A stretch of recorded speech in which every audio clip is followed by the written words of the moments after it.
fin octobre, CIST avec une nouvelle tête color Baffy est réapparue dans l'émission On est en direct, France 2, après une absence prolongée.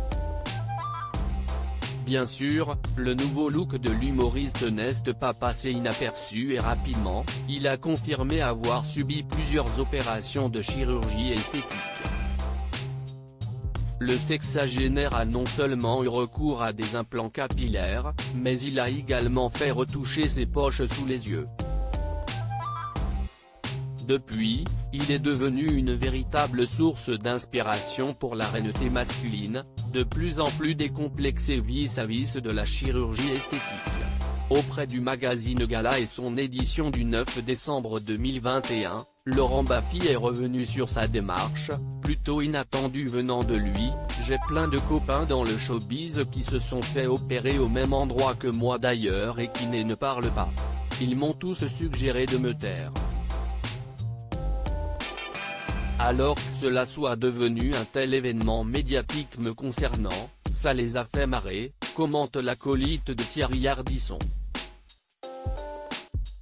Être comique, CIST avoir une capacité d'autodérision.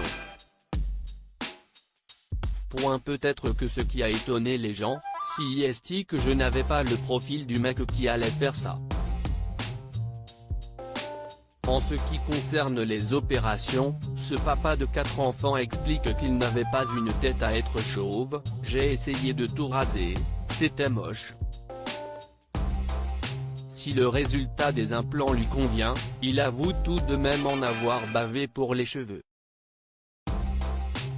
En ce qui concerne ses poches sous les yeux, l'humoriste et animateur explique que ça a été l'affaire de 2 petites incisions pour avoir l'air plus reposé, parce qu'il avait l'air fatigué en permanence.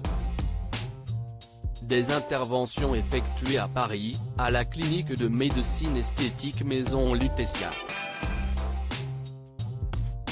qui croule désormais sous les appels et les rendez-vous.